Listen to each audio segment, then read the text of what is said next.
Hello friends and students, मैं हूं सौरभ राठौड़ और आप देख रहे हैं मेरा YouTube channel Saurabh Rathore. Channel को सब्सक्राइब करें, वीडियो पसंद आया तो लाइक शेयर और कमेंट ज़रूर करें। तो चलिए स्टार्ट करते हैं हमारा chapter number 8, motion lecture part 1।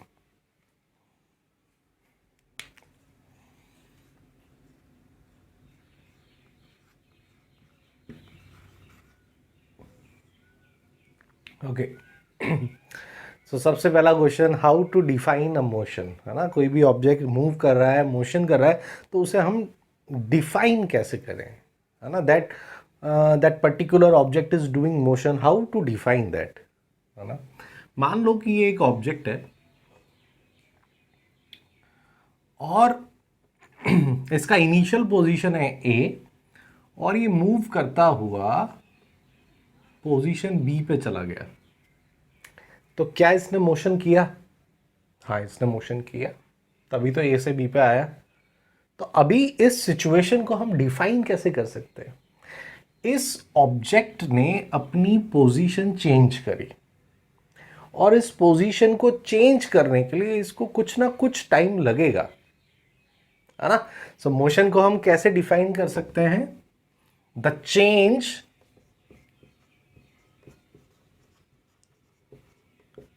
in the position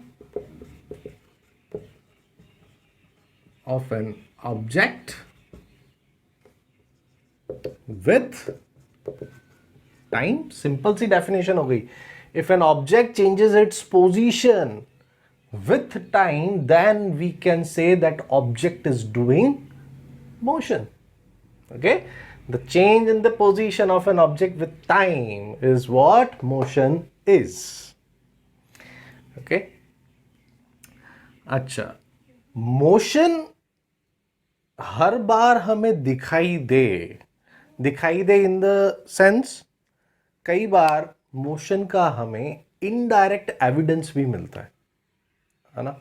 for example, air को हम देख नहीं सकते, बट एयर है या एयर मूव करती है, उसका इनडायरेक्ट एविडेंस हमें मिलता है।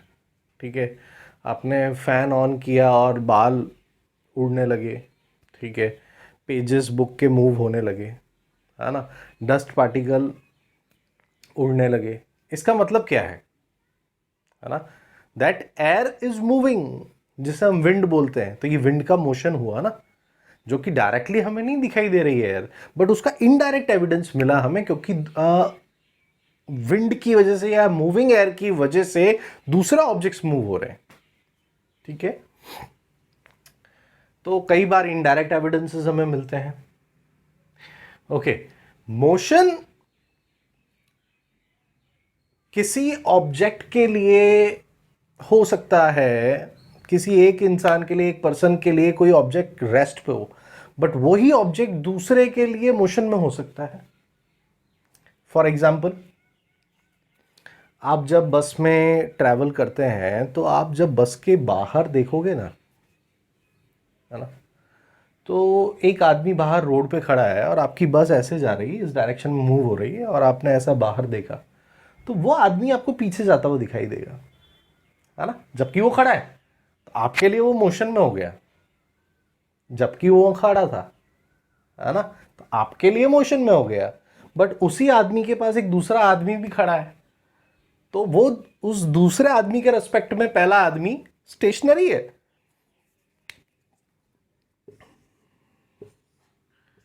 ठीक है, आपने यहां विंडो से देखा, है ना, और ये दो आदमी इनफैक्ट खड़े हैं, ठीक है, और आपकी बस इस डायरेक्शन में जा रही है। तो ये आप अगर यहां से देखोगे इस विंडो से, तो ये दोनों आपको पीछे जाते हुए दिखाई देंगे, जबकि ये रेस्ट में है। बट अगर ये इंसान इसको देखेगा तो इसके रेस्पेक्ट में ये तो रेस्ट पे ही है ना, बट यहां से देखने वाले आदमी के लिए वो मोशन में हो गया। ठीक है, so motions are very complex. Motions इतने इजी नहीं है, काफी कॉम्प्लेक्स मोशंस होते हैं, बट हमारे कोर्स के लिए अकॉर्डिंगली और इस चैप्टर के रेस्पेक्ट में हम सिर्फ दो ही तरह के मोशन के बारे में पढ़ेंगे, स्ट्रेट लाइन मोशन, है ना, वो ऑब्जेक्ट जो स्ट्रेट लाइन में मूव कर रहे हैं, straight line motion, and circular motion. Okay, ये दो ही हम इस चैप्टर में पढ़ेंगे। अच्छा, किसी भी मोशन को डिस्क्राइब करने के लिए, है ना, कोई भी ऑब्जेक्ट है जो मोशन कर रहा है, तो सबसे पहले उस ऑब्जेक्ट की लोकेशन या पोजीशन तो पता करनी पड़ेगी, उसके बाद हम उसका मोशन डिस्क्राइब करेंगे, right. So to describe a motion, first we have to locate the position और the location of an object, है ना।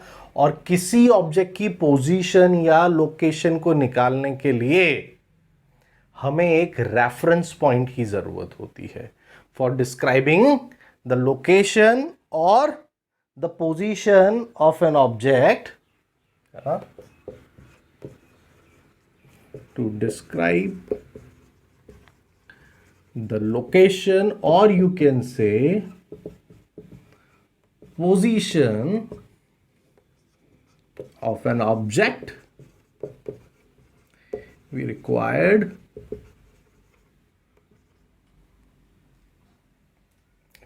a reference point, जिसे हम, उस रेफरेंस पॉइंट को हम ओरिजिन बोलते हैं। जैसे आपने देखा होगा कि आपकी सोसाइटी में या आपकी कॉलोनी में कोई नया आया है या आपकी गली में कोई नया आया है और वो आपसे एड्रेस पूछता है कि भाई ये शर्मा जी का मकान कौन सा है, तो आप उस शर्मा जी के मकान को लोकेट करने के लिए, उसकी पोजीशन बताने के लिए एक रेफरेंस पॉइंट ज़रूर देते हो आप ऐसा बोलते हो कि भाई फलाना फलाना, ये एक गली छोड़ के, दो गली छोड़ के राइट में जाना और वहाँ पे एक नीम का पेड़ आएगा बड़ा सा, उसके सामने वाला घर शर्मा जी का है ना। तो ये नीम का पेड़ यहाँ पे क्या हुआ, रेफरेंस पॉइंट, और यू कैन से ओरिजिन, ठीक है। या आपने कहा कि भाई वहाँ तो कृष्णा जनरल स्टोर आएगा और कृष्णा जनरल स्टोर के सामने वाला घर शर्मा जी का है, तो कृष्णा जनरल स्टोर इस केस में रेफरेंस पॉइंट हो गया। तो किसी भी मोशन के लिए, है ना, उस ऑब्जेक्ट की लोकेशन या पोजीशन को डिस्क्राइब करना ज़रूरी है, और लोकेशन और पोजीशन को उस ऑब्जेक्ट की निकालने के लिए हमें एक रेफरेंस पॉइंट की ज़रूरत पड़ती है, जिसे हम ओरिजिन कहते हैं, है ना। आगे इस चैप्टर में हम ग्राफ पढ़ेंगे तो वहां पे ओरिजिन आपको और ज़्यादा डिटेल में समझ में आएगा कि ओरिजिन होता क्या है, ठीक है। ओके, मोशन को डिस्क्राइब करने के लिए दो फिजिकल क्वांटिटीज को समझना बहुत जरूरी है, डिस्टेंस एंड डिस्प्लेसमेंट। अब ये डिस्टेंस एंड डिस्प्लेसमेंट क्या है इसको समझो। Distance,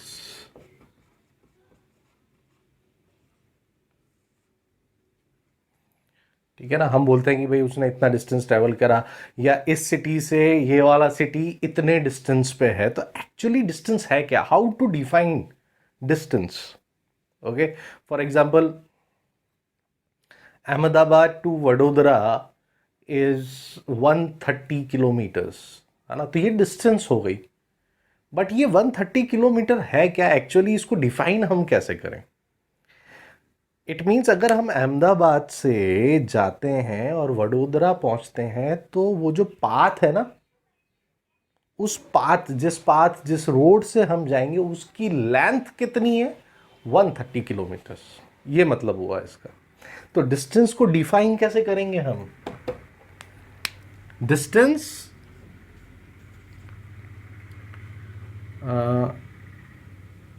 you can say distance is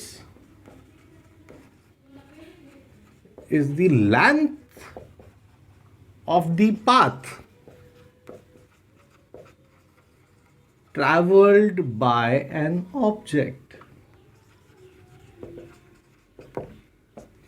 So distance is the length of the path traveled by an object. कोई ऑब्जेक्ट जिस पाथ पे चल रहा है उसकी कितनी लेंथ को उसने कवर करा है वो डिस्टेंस है ना। अब दूसरा टर्म है displacement.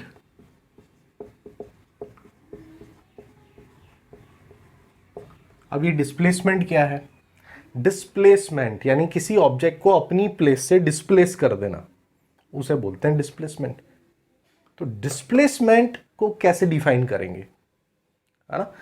Actually distance is the length of the path travelled by an object and displacement is the shortest path travelled by an object, है ना। अभी देखो मैंने यहां पे एग्जांपल दिया है अहमदाबाद से वडोदरा जाने का रूट या पाथ, बट हो सकता है अहमदाबाद से बड़ौदा जाने के लिए कोई शॉर्टकट भी हो सकता है ना।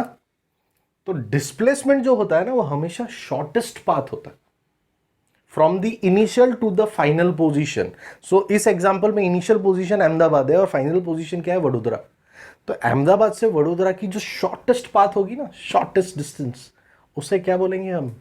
डिस्प्लेसमेंट। सो अभी समझ में आ जाएगा, आगे एक और एग्जांपल दूंगा मैं। So displacement is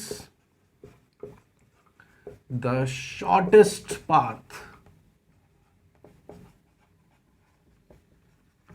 travelled by an object, है ना। शॉर्टेस्ट पाथ ट्रेवल बाय, सबसे छोटा रास्ता जो उसने चुना है ट्रेवल करने के लिए वो उसका डिस्प्लेसमेंट है ना। इसको थोड़ा और हम ज्यादा डिटेलिंग कर सकते हैं। From its initial to final position, उसके इनिशियल से फाइनल पोजीशन तक का जो शॉर्टेस्ट पाथ उसने ट्रेवल करा है उसे हम डिस्प्लेसमेंट बोलते हैं, ठीक है। फॉर एग्जाम्पल मान लो कि एक फील्ड है और उसका शेप ऐसा सेमी सर्किल है की फॉर्म में है, ठीक है। इस पॉइंट को मैं नाम दे देता हूं ए, इसको नाम मैं दे देता हूं बी। अब एक ऑब्जेक्ट है यहां पे, ये इसने ट्रैवल करना ऐसा स्टार्ट करा, यहां से होता वो यहां आ गया, ठीक है। और मान लो ऐसा करने पे उसने डिस्टेंस कवर किया 50 किलोमीटर, मान लेते हैं रैंडमली, ठीक है। बट ए पॉइंट से बी पॉइंट जाने का सबसे शॉर्टेस्ट पाथ कौन सा है? This diameter of this semi circle. अगर वो ऑब्जेक्ट इस रूट से जाए तो ए से बी जाने पे उसको शॉर्टेस्ट पाथ लगेगा, सबसे छोटा रास्ता तय करना पड़ेगा उसको ए से बी जाने के लिए। सो ए से बी की यहाँ की डिस्टेंस मान लो कि सिर्फ 30 किलोमीटर ही होती है, तो ये जो 30 किलोमीटर है ना, ये shortest path travelled by an object है, तो इसे क्या बोलेंगे हम? डिस्प्लेसमेंट, है ना। और फर्स्ट केस में जो ऑब्जेक्ट ने ट्रैवल किया है वो डिस्टेंस है, ठीक है। So displacement is the shortest path travel by an object from its initial to its final position.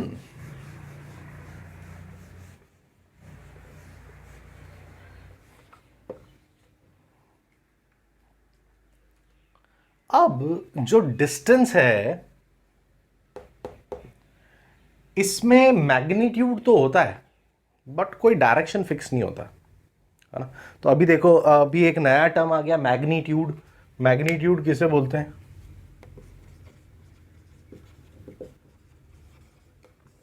Magnitude का मतलब होता है the numerical value of any physical quantity, किसी भी फिजिकल क्वांटिटी की numerical value.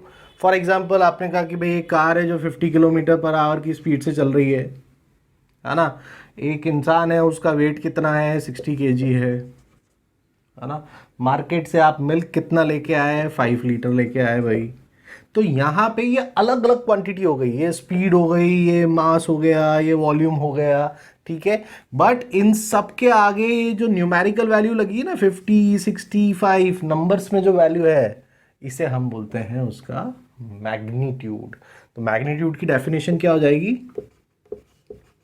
The numerical value of a physical quantity, किसी भी physical quantity की न्यूमेरिकल वैल्यू, उसे हम मैग्नीट्यूड बोलते हैं, ठीक है। तो अब ये मैग्नीट्यूड समझ में आया। अब डिस्टेंस जो है उसमें सिर्फ और सिर्फ मैग्नीट्यूड होता है, कोई फिक्स डायरेक्शन नहीं होता, है ना। So distance is having only magnitude, जबकि डिस्प्लेसमेंट के पास मैग्नीट्यूड के साथ साथ डायरेक्शन भी है, फिक्स डायरेक्शन होता है, तभी हम डिस्प्लेसमेंट टर्म यूज करते हैं, है ना। सो डिस्प्लेसमेंट इज हैविंग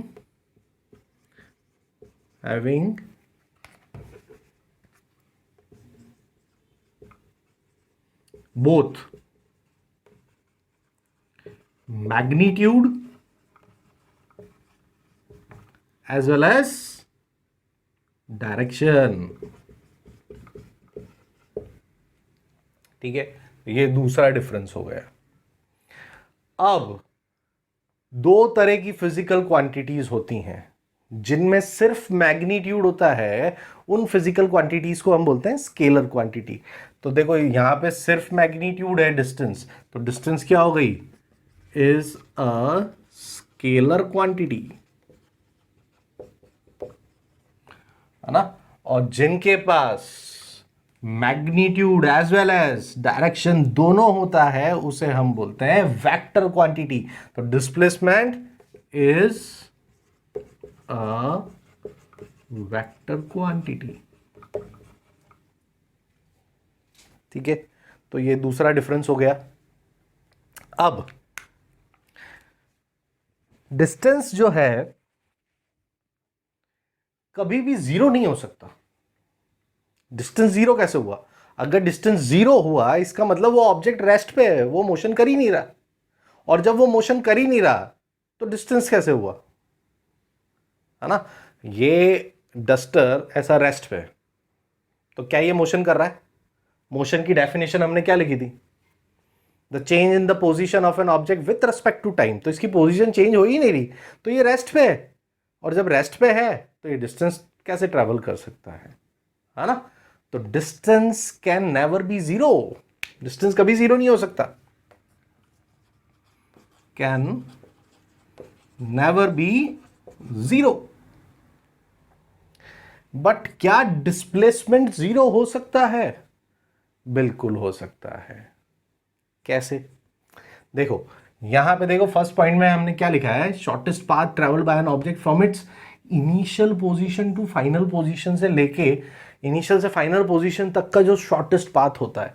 अब मान लो कि कोई एक ऑब्जेक्ट है ना, ये एक सर्किल है, वो ऑब्जेक्ट यहां से चलना चालू कर रहा है, चलता गया चलता गया चलता गया चलता गया चलता गया, और वापस इसी पोजीशन पे आके रुक गया। तो उसकी इनिशियल पोजीशन भी यही हो गई, फाइनल पोजीशन भी यही हो गई, दोनों ओवरलैप हो रही है, इनिशियल और फाइनल पोजीशन। और यहां डेफिनेशन क्या लिखी है हमने? The shortest path travelled by an object from its initial position to final position, और दोनों पोजीशन सेम है, तो फिर उसने डिस्प्लेसमेंट किया कहां?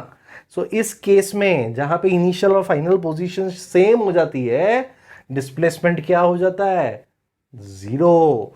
तो डिस्प्लेसमेंट जीरो हो सकता है, but distance can never B zero, but displacement can B zero. और जीरो कब हो सकता है? जब उस ऑब्जेक्ट की इनिशियल और फाइनल पोजीशन सेम हो, तो डिस्प्लेसमेंट जीरो हो सकता है, ठीक है। ऐसे ही distance can never be negative, negative में कभी डिस्टेंस नहीं हो सकता, बट डिस्प्लेसमेंट की वैल्यू नेगेटिव भी आ सकती है ना। वो भी ग्राफ पढ़ेंगे जब मैं बताऊंगा। कैन बी नेगेटिव हो सकता है। अच्छा, अभी एक और इंपॉर्टेंट पॉइंट, डिस्टेंस जो है वो डिस्प्लेसमेंट के इक्वल तो हो सकता है, बट कभी भी डिस्टेंस डिस्प्लेसमेंट से छोटा नहीं हो सकता। एक केस मानते हैं, एक स्ट्रेट रोड है, स्ट्रेट रोड है, और ये ए पॉइंट है, ये बी पॉइंट है, और कोई रास्ता नहीं है, एक ही स्ट्रेट रोड है। अभी यहां पे एक ऑब्जेक्ट है, ये ए पॉइंट से बी पोजीशन पे गया, और ये एक ही रास्ता है उसको मूव करने के लिए। तो इस केस में डिस्टेंस भी, ए से बी तक की डिस्टेंस मान लेते हैं कि ये 1 किलोमीटर है, चलो ये 1 किलोमीटर है। तो यहां पे ऑब्जेक्ट ने डिस्टेंस कितना ट्रेवल करा, 1 किलोमीटर, और शॉर्टेस्ट पाथ भी यही हुआ क्योंकि और कोई रास्ता ही नहीं है। So A to B straight line is the shortest path, है ना। तो इस केस में डिस्टेंस और डिस्प्लेसमेंट दोनों सेम है ना। सो डिस्टेंस, स्टार लगा के लिख देता हूं ये point, distance and displacement can be same, और I must say equal, equal हो सकते हैं, है ना। बट डिस्टेंस कभी भी डिस्प्लेसमेंट से छोटा नहीं होगा। छोटा कैसे हो जाएगा, इक्वल हो सकते हैं, छोटा कभी नहीं होगा। डिस्टेंस या तो डिस्प्लेसमेंट से हमेशा बड़ा होगा क्योंकि डिस्प्लेसमेंट तो शॉर्टेस्ट पाथ है ना। इक्वल हो सकता है इस तरह के एग्जांपल में। तो नेक्स्ट पॉइंट क्या लिखेंगे हम, पहला लिखा हमने distance and displacement can B equal, है ना। Second point, distance can never be greater than displacement. Displacement से कभी भी बड़ा नहीं हो सकता डिस्टेंस। ओके, सो ये क्वेश्चन एग्जाम में कई बार पूछा जाता है, difference between distance and displacement. Okay, important है ये topic.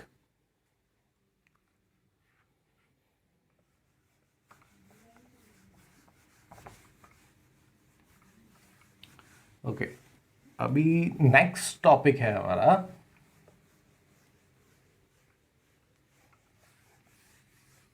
Uniform and non uniform motion.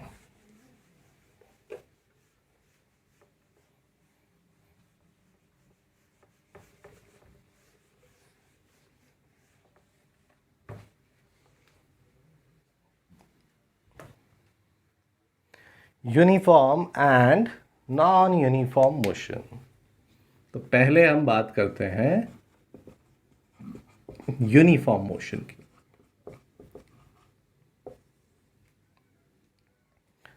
मानो कि एक कार है,